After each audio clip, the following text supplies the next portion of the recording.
everybody. It's Tim Hagen from Coaching Conversations Podcast. And today we have a special guest, Paul Glover from Chicago. And before we get started, let me just tell everybody, my followers, this is one of the most painful things I've ever had to do in my life, as he is a lifelong Chicago Bear fan, which obviously leads to a misguided perception of his talents and his thoughts. So take everything that comes out of his mouth with a grain of salt.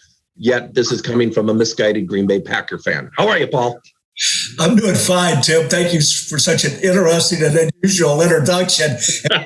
The fact that I'm on shows that you're looking for something you can't get without talking to a Bears fan. That is true. That is true. So tell our audience a little bit about your background and your coaching practice.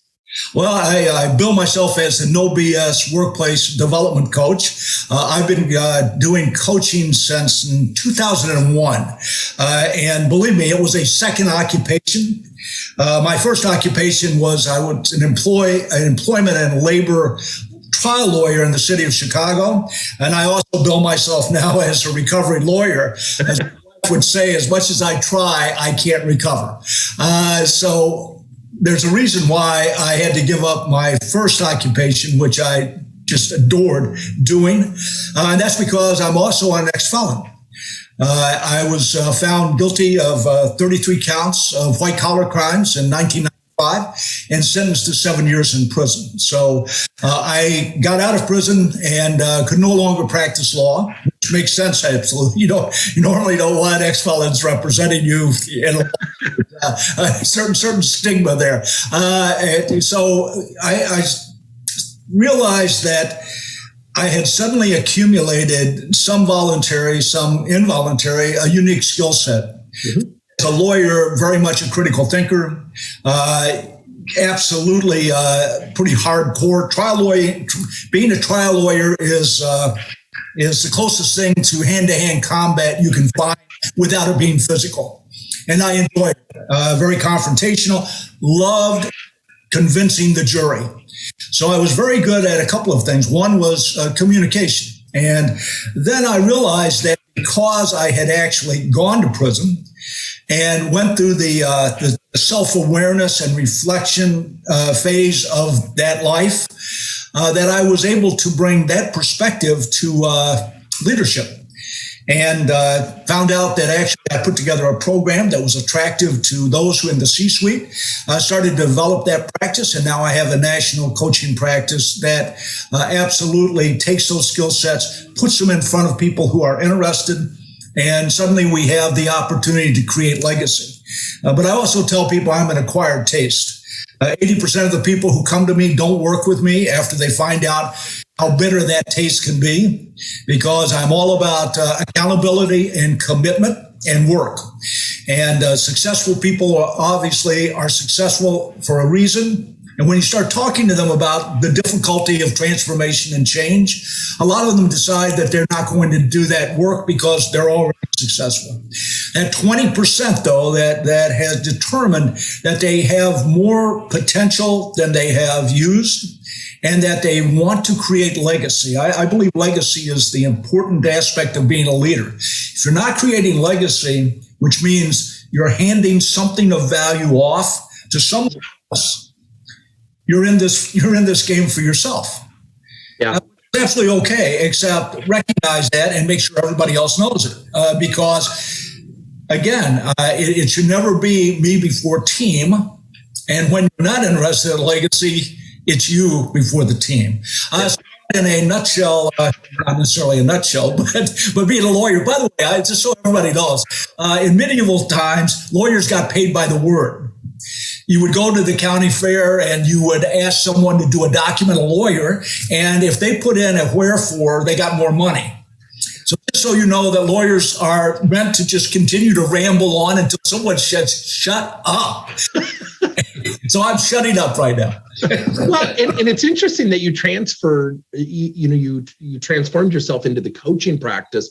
What led you to do that? Certainly coming out of prison and being an attorney, that's not a natural progression. I love that you mentioned self-awareness and reflection. Most people aren't given that time, and obviously you didn't want that time. Yet we all know that time is very important. We don't sit and think. We don't sit and reflect. Yet you ended up deciding on coaching. How did that happen? Well, it first, again, I looked at it as do I have something of value to offer?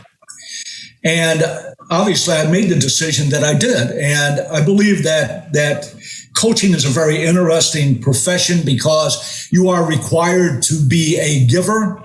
Mm-hmm. At the same time, you have to be the person that holds people accountable. And I have that deal. I actually, before I went to prison, I was not empathetic. Believe me, I had a huge ego. I told people I was the smartest guy in the room until I went to prison. And then I realized how stupid I was. Also, I went through 2 years of that, and I ended up serving 5.5 years in prison. Took my case to the Supreme Court, got a sentence reduction. So, but that first 2 years I spent on planning revenge. I was going to get even with everyone that put me in prison. However, a couple of things happened that changed my mind and actually changed me. The first one was after 2 years, I started to see people that had been in prison when I showed up and gotten out were coming back. Recidivism is 80% in the federal system. And as thick as I am and a slow learner, I realized that if I didn't change who I was and what I did, I would repeat this experience. And my deal in life in prison was don't make your sentence any longer or any harder. So I started to reevaluate. The second thing is when you look at the impact prison has, everyone goes, boy, it must have been really hard for you. Well, and I'm not trying to denigrate that, but you know who it was harder on? My family. I left my family destitute, spent all the money on 2 trials trying to stay out of prison and got a 7-year sentence. And I was guilty. I mean, I was not wrongly prosecuted. I was absolutely guilty. In fact, when I was sentenced, the judge that I practiced before I had been charged said, you are one of the few people that I wish the sentencing guidelines wasn't in place so I could give you more time. That's how everybody viewed me. And finally on year 2, the realization of the impact that I had on my family, who, by the way, stuck by my side, very unusual. Mm-hmm. People who are serving 5 years plus, the opportunity for them to maintain their wife and contact with their kids goes away. Yeah. People aren't willing to wait, especially when you've inflicted the emotional and financial damage on them. They didn't do anything wrong. I did. They paid the price. It was harder on my family than it was on me to be in prison. And those two things, the realization that if I didn't change, I was going to repeat the experience. And second, the realization of how it had impacted my family forced that level of self-awareness and reflection that I would never have done otherwise. That to me started the process of saying, this is hard. And it was, because you have to ask people to tell you what's wrong with you. Well, and you had mentioned something about which is really interesting, hearing your background about empathy. And you talk about empathetic curiosity and why it's a value of the coaching and leadership. Talk to us a little bit about that and how you've kind of we get how you came to that conclusion. How do you utilize that or facilitate that with your clients? Well, first, I don't believe that you can be a good coach without being perpetually curious. Mm-hmm. If you're not curious about the person in the coaching process, you will not develop the relationship necessary to be able to actually do some meaningful change and transformation. And the second thing is, of course, that you've got to be empathetic. You have got to be able to relate in some way that allows that person to feel that they can be authentic and vulnerable with you. And if you're not empathetic, that relationship never buds. It never develops. People will not share with you how they truly feel about things. So in that process of developing a relationship, and by the way, I tell everyone, what I'm talking to you about in your audience, that's one of the beginning conversations I have with a new person in my coaching program. They need to know how flawed I am. I want them to know that. And I want them to know that I will not be shocked by anything they reveal to me. Yeah. Flaw, talking professionally, of course, I try not to get too personal. But I also believe right now that a part of being personal is a part of being a good coach. We've gone through this thing about let's just be professional in the workplace. That doesn't work anymore. Yep. To be personal, you are never going to develop the relationship. Professional is all about transactions. Personal is all about relationships. And it's pretty apparent, and if you don't see this as a leader, you are deaf, dumb, and blind. This is required now by the workforce, especially because of the pandemic. It has shown that professional relationship and said, if you want us to be what you want us to be, engaged, you are going to have to relate to us as relationships in a personal situation where we may even talk about our family or our community. And so that to me is where the empathetic curiosity and empathetic listening, active listening doesn't cut it anymore. And that's a term that's now archaic. Empathetic listening is where we have to be with this. So do you think, it's interesting, you mentioned the word blind spot, and one of the things that you've talked about in your work is how coaching helps people reveal their blind spots. Do you feel that you lower some defenses because of your, quite frankly, very unique background, that it helps people be comfortable with their own lack of perspective? Because, as you and I both know, we teach coaching. We don't really necessarily do coaching. And so when I have coaching clients, it's very similar, because you and I are very similar, as much as we don't want to admit it, is I'll talk about how I was very low in empathy until I went through the EQI program. Now I'm much more empathetic. I've noticed a big difference.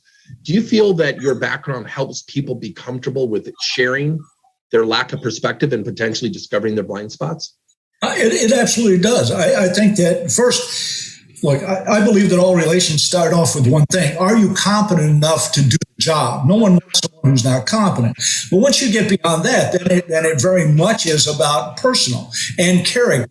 And so, no, I feel that revealing the process I had to go through to understand my blind spots, which I believe are part of personality. Mm-hmm. I don't think people are able to get away from your blind spots. They exist for a reason. But you also want to know they're there. Then you're able to do the necessary behavior so you avoid temptation. And I know this is a bad analogy, but I use it anyway. When I got out of prison, I was known in my circles as a stand-up guy, because when the government offered me the opportunity to reduce my sentence by turning somebody else in, I refused. So when I got out, and by the way, there's some people who would say, well, that you should be a good citizen. I was not a good citizen. I don't say that I was. I am now, but I wasn't then, and I wasn't going to do that. I just wasn't. And so when I got out, I received several phone calls that said, we appreciate the fact that you did not talk to the government about anybody else. We would like to offer you opportunities. Now, I was so desperate for a job when I got out that I filled out an application at Starbucks to be a barista. Mm-hmm. That's how I was looking at my career. I had none.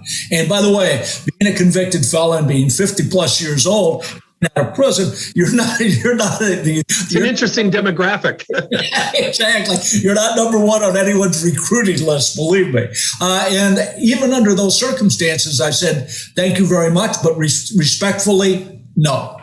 Why? I learned the lessons that my blind spots would put me back in prison. So yes, I think that first being able to talk about the process I went through to reveal them, and then what I have to do to avoid the temptation to relapse. Give people in the coaching process the opportunity to say, all right, I need to know what mine are. Yeah. Because we have them. And by the way, they're called blind spots for a reason. We don't see them, and no one will tell us. In fact, there are those that love our blind spots because it gives them the opportunity to take advantage of us. Yeah. Guess what? The concept of being a coach is to say, look, if you want to get better, if you want to realize potential, develop legacy, you need to know what your blind spots are. And then you need to know what to do to avoid the behavior that those blind spots cause. So let me interject something, because you just brought up something that's interesting. I didn't think about asking you. You use the word relapse, and I'm going to cross a line with you, and I don't want to offend you, but as a Bear fan, then again, I don't really care. You use the word relapse, which I think is really an interesting word when you think about leaders. You don't need to go to prison to relapse. don't leaders relapse as well because of those blind spots? Well, absolutely. It's an interesting analogy. Go ahead. Sorry. Yeah, but you're spot on. Absolutely, they do. By the way, good intentions are only good intentions that matter if they're followed by the proper action.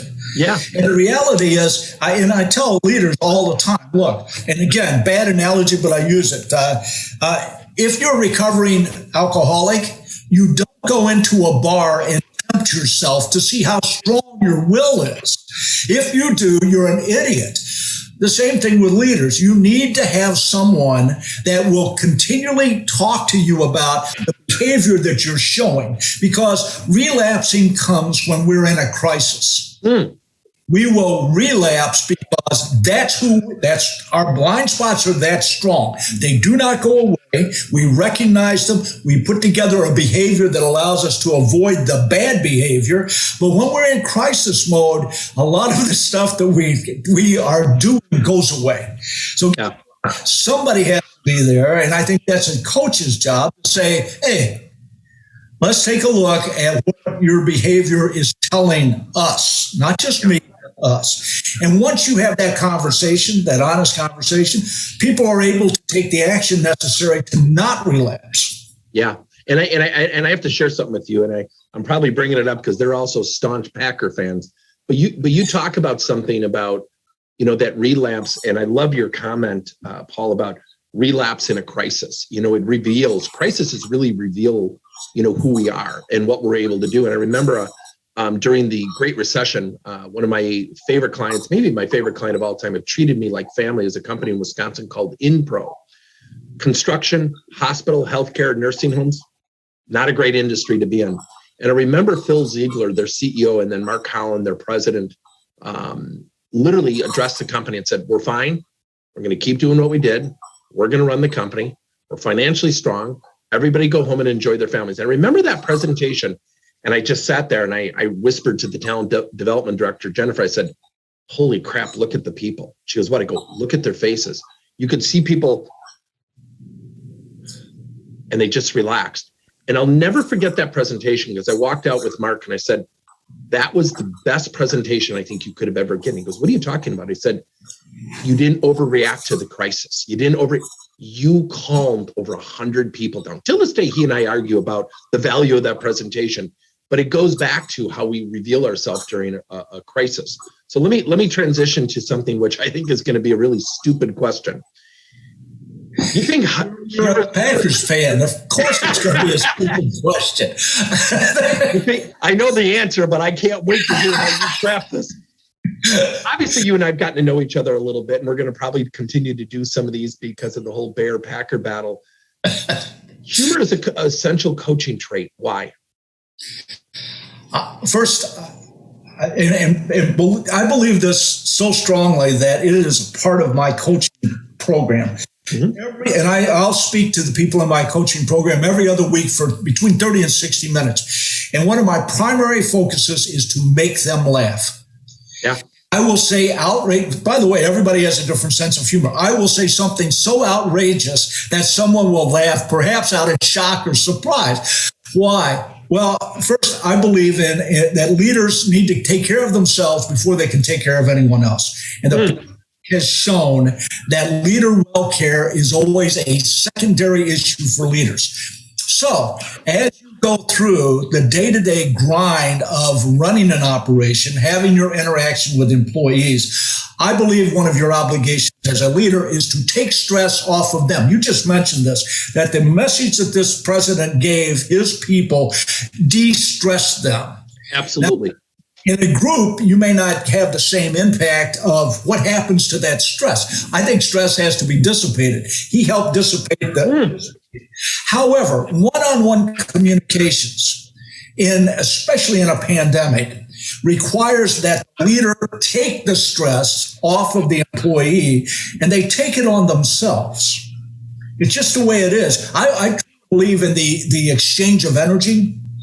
And we're having an exchange of energy right now. It's a good energy. It's we're laughing. We're having some good. I hope a good thought or two, but we're actually enjoying it. My my coaching conversation is all about the exchange of energy. By the way, if my level of energy at 8 o'clock in the morning has got to be the same at 5 o'clock at night. Absolutely, yeah. That person at 5 o'clock wants that same interaction and exchange, right? So I've got to take care of myself and make sure that that's there. I believe that every interaction with an employee causes a leader to do that exchange. If they're good, they'll be giving them energy, but they'll be taking stress. And you got to do something with that. So to me, one of the ways to do that is you've got to be humorous. I truly believe you want to have fun. Watch the Three Stooges. I swear to God, find them and if slapstick humor, don't have to think about it. It will make you laugh. Laughing is a de-stress. Well, and I'll share this with you as a fat Wisconsinite who loves the Green Bay Packers. My heart rate's low, my blood pressure's low, and my doctor always looks at me and goes, "You're an anomaly." I don't think he really says what he wants, but I mean, I've read articles, and certainly, I don't take weight lightly or the risk of with heart disease. But we do something at our company. We put out clips of Seinfeld and The Office, and we give people 20-minute breaks every single week. And this week we had a fun officer, and everybody had to dress with every one of these colors she listed. And we all posted pictures because we're virtual. We've been virtual for 12 years.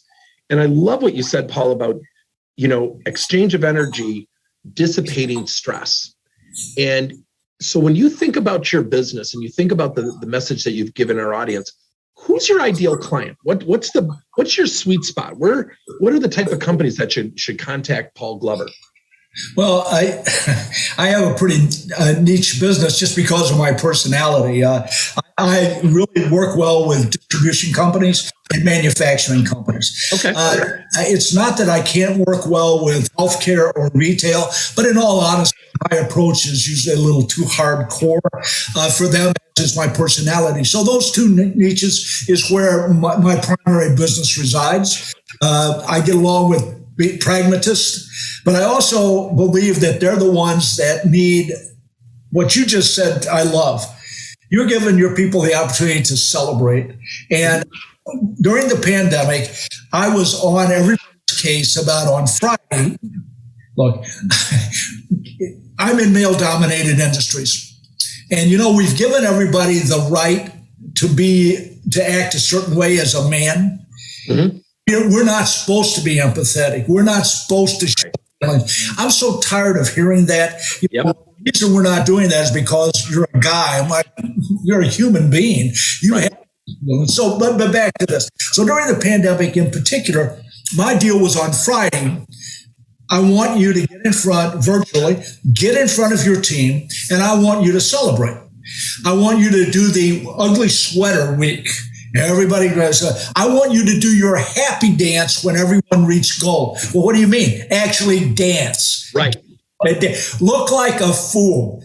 Make them laugh. You know why? What we end up doing at the end of the week as leaders is we say, see you next week.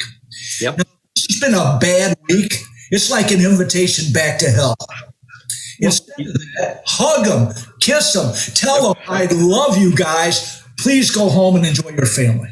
Well, but vulnerability and what you're talking about, or where I would paraphrase that, Paul, is vulnerability opens up other doors. And I'll share this as a coach of boys volleyball. And I remember my assistant coach who took over for me called me and he goes, are you coming home? And I said, no, I'm at a meeting. He said, you need to come to the homecoming parade. What are you talking about? He goes, there's 70 kids wearing T-shirts with your face on it. And what they did is my captain knew my humor, took my LinkedIn profile and made T-shirts, and every kid wore them and walked down the center street of Cedarburg, Wisconsin at my expense, which was awesome. And if I had a parent go, are you angry? I go, why would I be angry? I said, if I can laugh at myself, then they should be okay if I laugh with them. And part of that is what we did in the pandemic, and I have to share this with you as a friend. We did 8-week program, no charge, no sales follow-up, because I knew darn well if we started selling during the pandemic, it would look bad for what we do. So every week we played Irish music. We cranked it for the first 10 minutes. One time I had strobe lights playing, And someone goes, what is that? I said, oh, I'm getting pulled over. We might have to start late. And the person goes, where are you? I said, I'm in my car. I wasn't in my car. I thought I was doing a webinar from my car. But we got people laughing. And I said, guys, next week, here's our topic. And it was an 8-week session. We did not charge for it because I knew in our business, had we come off as pandemic coaching experts, none of us have been through a pandemic, it would have killed us if we did the opposite. And we made it fun. People were like, every week we had 422 companies signed up. We probably had a 50% login 30 to 40 minutes early rate just so people could listen to music. Then people started to put in music requests. So it's just, these are interesting times. And I love some of the things that you shared with our audience. So how does someone get a hold of Paul Glover? Very simple. PaulGloverCoaching.com will get you to my website, and also Paul@PaulGlover.com will get you to my email, and also LinkedIn, Paul Glover Coaching. And I always enjoy. First, I enjoy this conversation. And what I like is when somebody gets in touch and says, you're so full of BS, I can't stand it. And that suddenly generates a converation. So absolutely.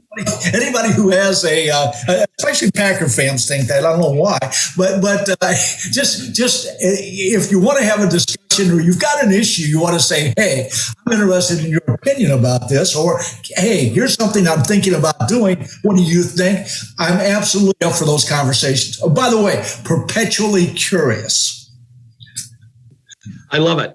And so for our audience, again, Paul GloverCoaching.com, reach out to him, especially if you're in manufacturing. I've spent a great deal of time with Paul. I think what he does is something that's sorely missing. A lot of times in our business, we prolong problems to maintain clients. He hits issues head on, which we all need. And I think you'd be well served to reach out to him. And this is coming from a person who does not even like him. So it's objective feedback. Thanks for your time, Paul. Hey, Tim, thank you so much. I've appreciated it. I've enjoyed it. And thanks for allowing me to be in front of your audience. Much appreciated. Absolutely.